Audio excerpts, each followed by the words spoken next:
Bismillahirrahmanirrahim. Assalamualaikum warahmatullahi wabarakatuh. Berjumpa lagi dengan saya pada mata kuliah Pancasila pada pertemuan ketiga. Pertemuan kali ini kita membahas mengenai beberapa tantangan dalam menerapkan nilai Pancasila.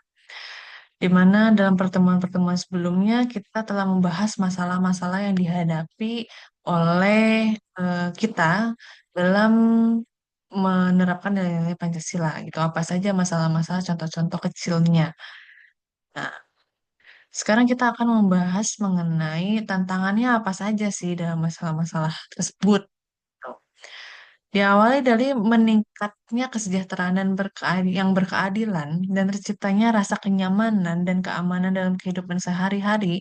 Inilah yang diharapkan dari adanya era reformasi. Pada awal pada awal reformasi itu mencabut Tap MPR nomor 2 garis miring MPR garis miring 1978 tentang pedoman penghayatan dan pengamalan Pancasila atau P4 atau Eka Prasetya Pancakarsa.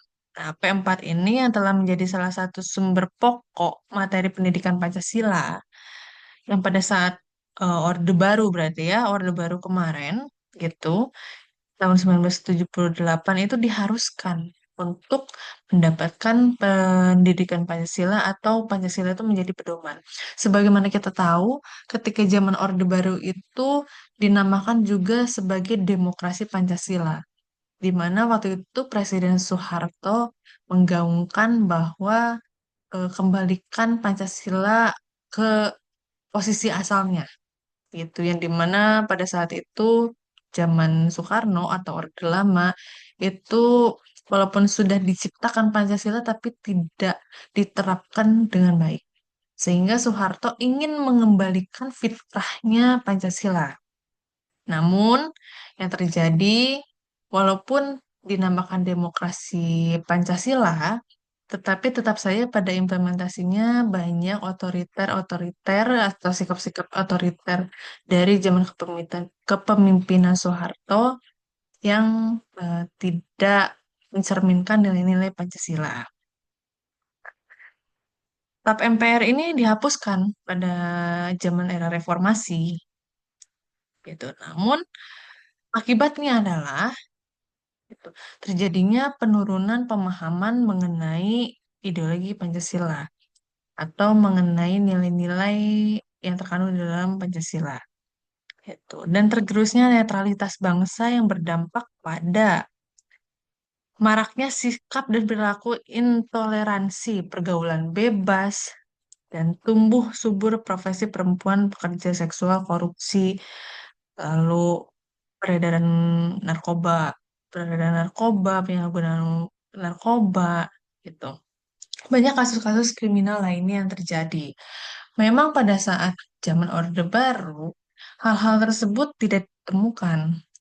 Tetapi ada hal yang terenggut lainnya, yaitu seperti kebebasan berpendapat, hak untuk memilih, gitu. Karena pada saat itu Soeharto dinobatkan menjadi presiden seumur hidup. Gitu. Ada hak-hak yang tidak didapatkan oleh masyarakat Indonesia. Tapi segala sesuatu pasti ada kekurangan dan kelebihannya.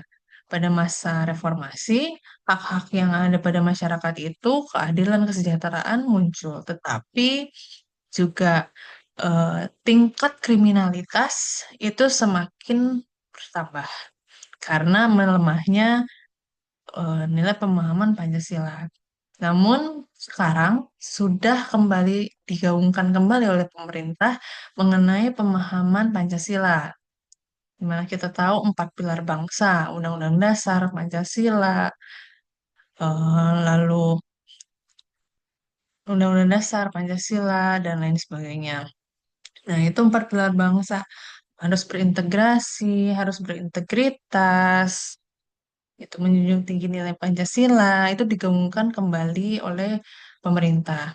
Dan juga pada peraturan pendidikan kebudayaan Permendikbud bahwa Pancasila ini harus diajarkan sejak dini, bahkan sejak dari taman kanak-kanak atau PAUD gitu hingga kepada tingkat perguruan tinggi. Sehingga Pancasila ini menjadi ada kembali. Namun tidak seperti layaknya zaman Orde Baru.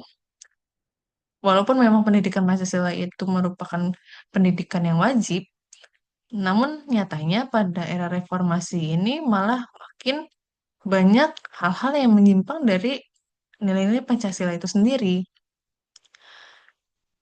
Nah, nih tantangan dari dalam masalah kesadaran pajak. Apa sih tantangannya dari masalah pajak? Yaitu kesadaran. Kesadaran masyarakat Indonesia.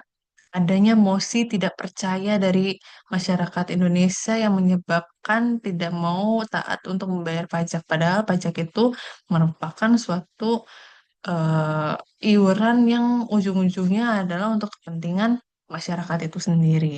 Tetapi di sisi lain juga pemerintah juga tidak mengimplementasikan Pancasila dengan seutuhnya ya, karena tidak mengoptimalkan pajak dengan baik.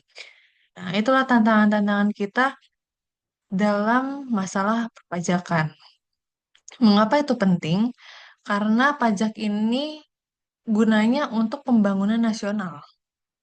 Gitu. Pembangunan di setiap daerah, pemerataan pembangunan, dan lain sebagainya, itu dari pajak.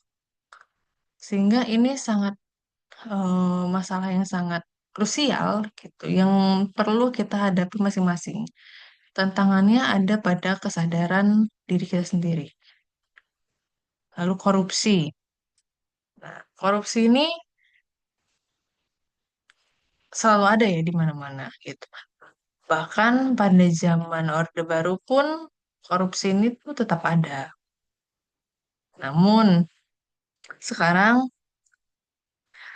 diangkat ke media-media sosial. Koruptor-koruptor diperlihatkan, kita tahu siapa koruptornya, kerugiannya berapa, bentuknya apa, dan lain sebagainya. Tetapi tetap ada saja masalah korupsi ini tetap terjadi. Sehingga tantangannya itu adalah mengenai kesadaran akan sesuatu hal yang bukan hak kita, gitu. Kesadaran bahwa itu merupakan hak orang lain. Nah, merenggut hak orang itu.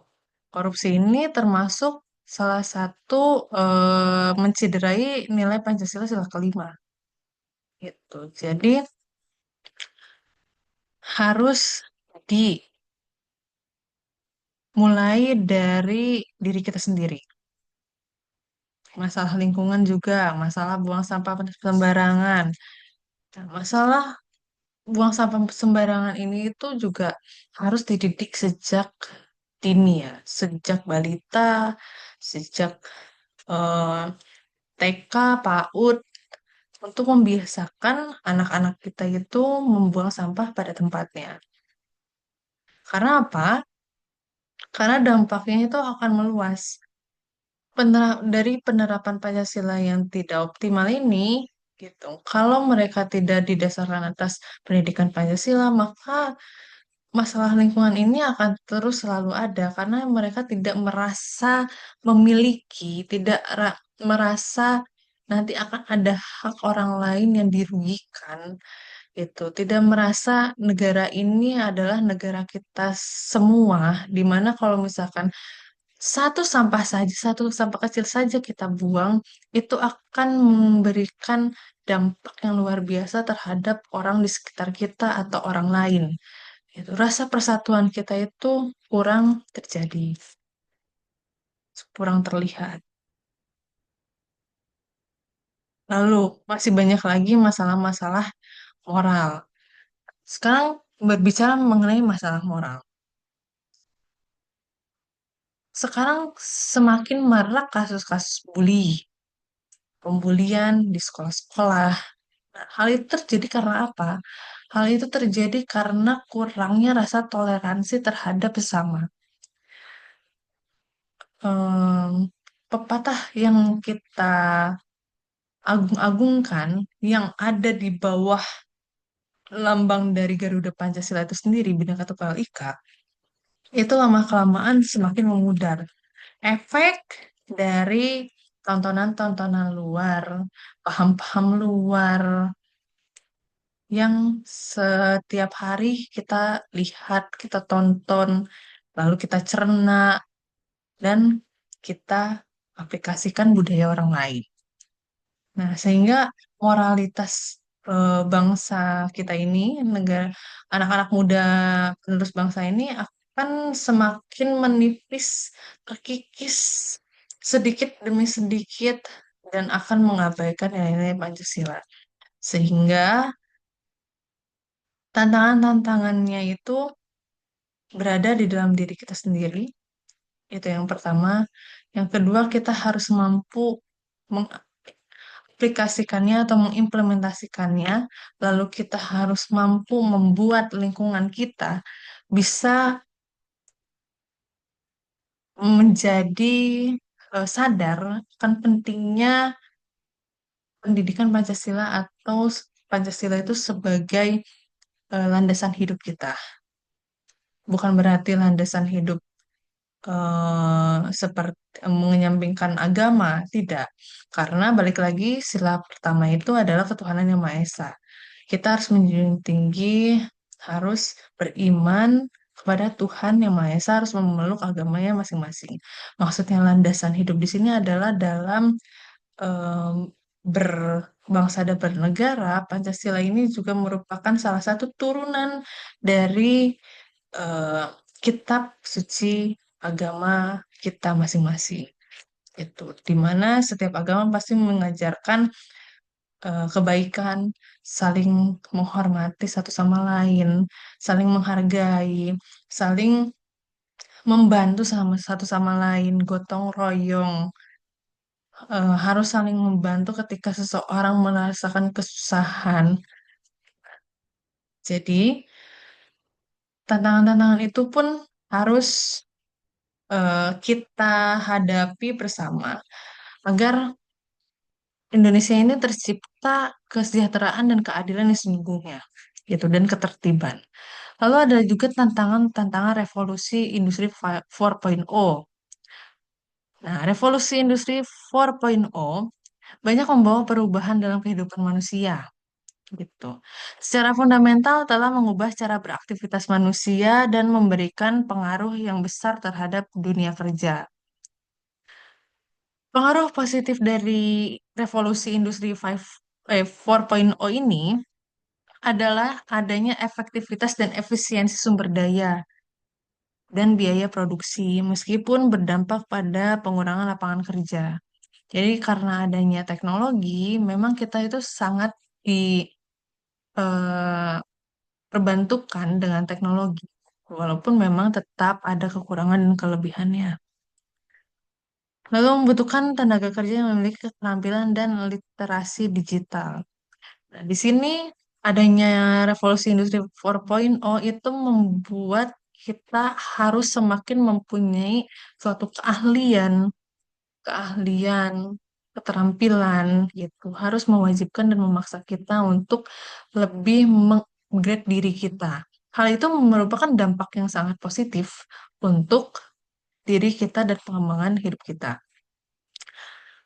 Literasi teknologi dan literasi manusia. Nah, revolusi industri 4.0 Indonesia ini akan mendorong 10 prioritas nasional. Satu, perubahan alur aliran barang dan material. Dua, desain zona industri. Tiga, pemberdayaan UMKM. Empat, mengakomodasikan standar-standar berkelanjutan. Lima, membangun infrastruktur digital nasional. Enam, menarik minat investasi asing. Tujuh, peningkatan kualitas sumber daya manusia. Delapan, pembangunan eksistensi inovasi. Sembilan, insentif untuk investasi teknologi. Dan 10, harmonisasi aturan kebijakan. Adanya revolusi 4.0 ini merupakan suatu persoalan yang akan menjadi tantangan besar bagi negara kita untuk harus bisa bersaing dengan negara-negara luar lainnya gitu. Nah, ini adalah tantangan yang cukup kuat untuk kita gitu. Bagaimana kita bisa bersaing dengan negara luar dengan tanpa menyampingkan nilai-nilai Pancasila. Justru dengan adanya nilai-nilai Pancasila yang kita terapkan, dipadukan dengan kemajuan-kemajuan teknologi, inovasi yang kita miliki, itu akan mampu bersaing lebih layak dan lebih bagus dari negara lain. Itu mungkin beberapa tantangan-tantangan lainnya. Apabila masih ada yang perlu didiskusikan, silakan tanyakan di forum diskusi. Mungkin pertemuan kali ini cukup sekian. Terima kasih. Wassalamualaikum warahmatullahi wabarakatuh.